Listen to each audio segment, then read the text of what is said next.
My own brothers died tragically as well, truth be told.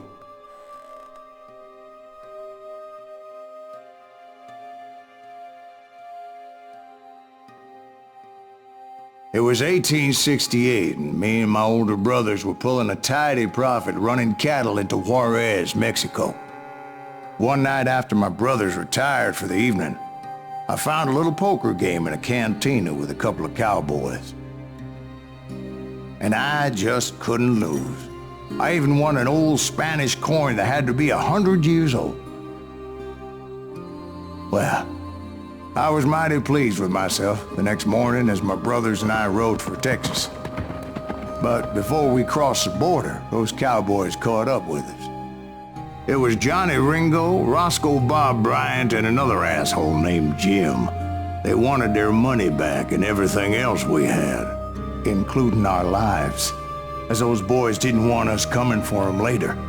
Bob put that old Spanish coin in my mouth and said, "I won't have it said that I left you with nothing, boy."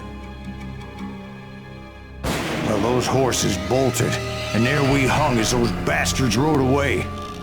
The branch finally snapped under the weight of the three of us, but being my older brothers were bigger and heavier, they were already dead. And right then I swore to myself that I would avenge them. Ringo you know about. But Bob eluded me, until I heard he was riding with the Wild Bunch.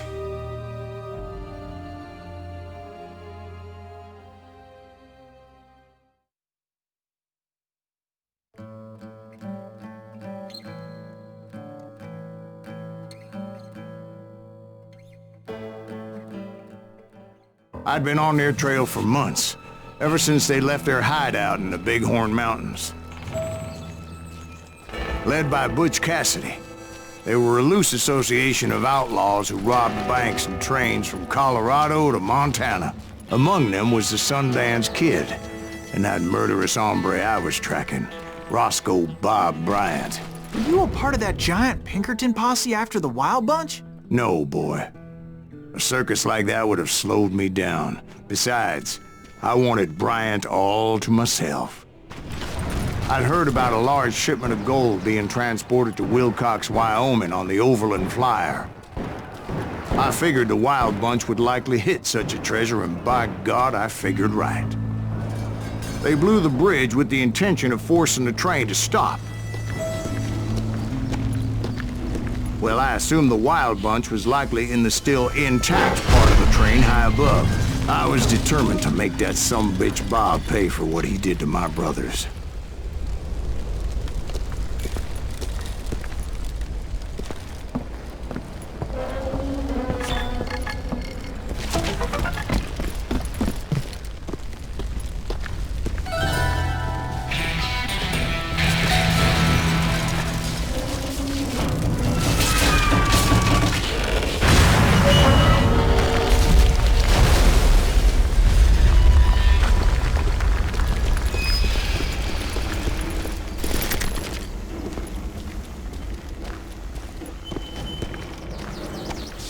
Ears are still ringing from blowing up that bridge.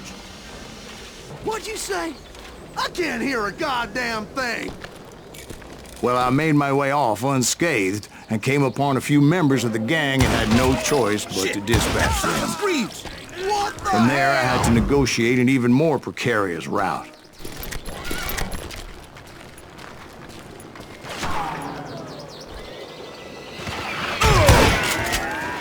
First, I would need to get my ass out of there.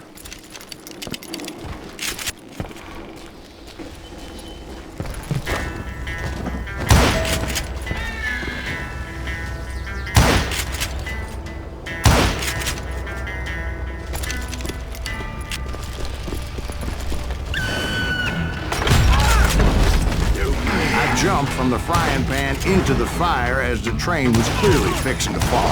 I had found the gang, but in order to find old Bob, I needed to fight my way forward past a whole passel of desperados. Outside, inside, any way I could, I made my way towards my prey. Well, what about the passengers? It was mostly a freight train, as I recall. There were no passengers aboard that day.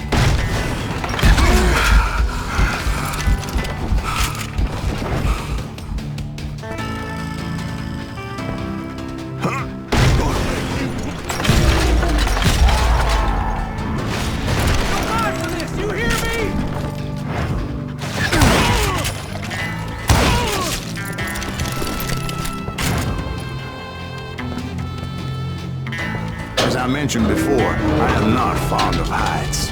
But I was too busy dodging bullets to worry about falling to my death. Odds were I was likely to die that day anyway. So I was determined to take down as many of those bastards as I could. Sorry, son of a bitch!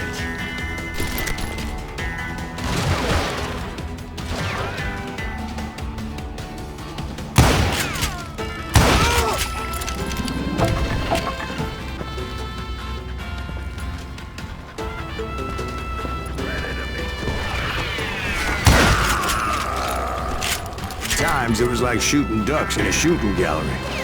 The only difference is these damn ducks shot back.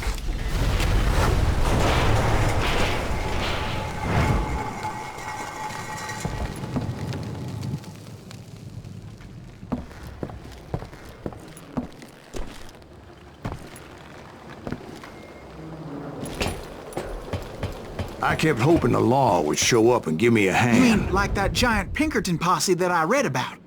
Did they come riding in, guns a-blazing to help?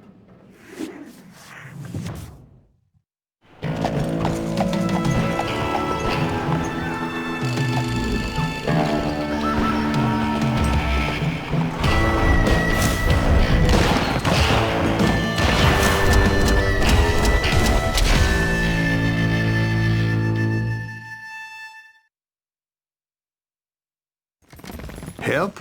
From the Pinkertons? No, son. I had to fight the wild bunch all by my lonesome, as usual. Who the hell is that?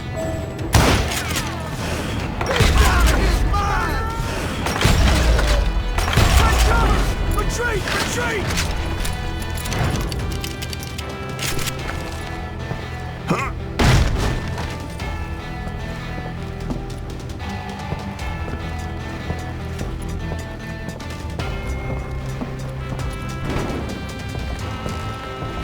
Everybody! Now you're dead. He'll kill us all! You won't get away with it! Death is coming.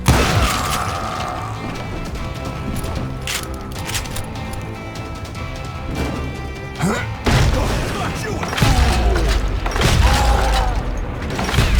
Asshole just...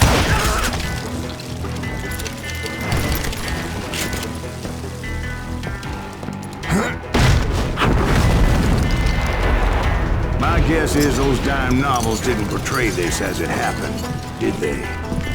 You know this guy? Only a few stragglers were left, and I had to cut them down pronto if I was going to stay on old Bob's trail.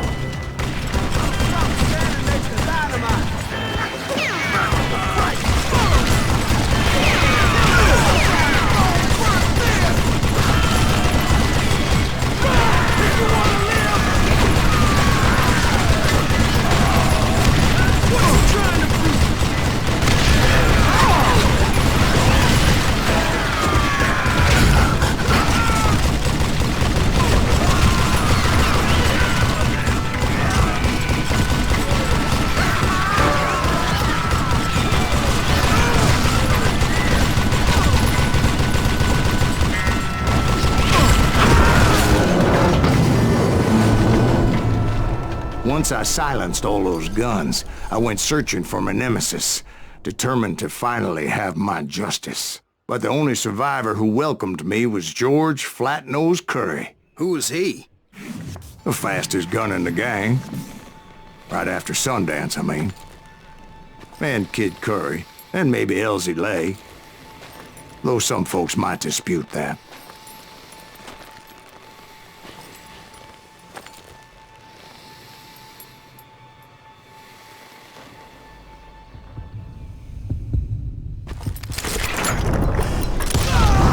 On that very same day, Butch Cassidy and the Sundance Kid decided to leave the Wild Bunch behind and decamped for South America.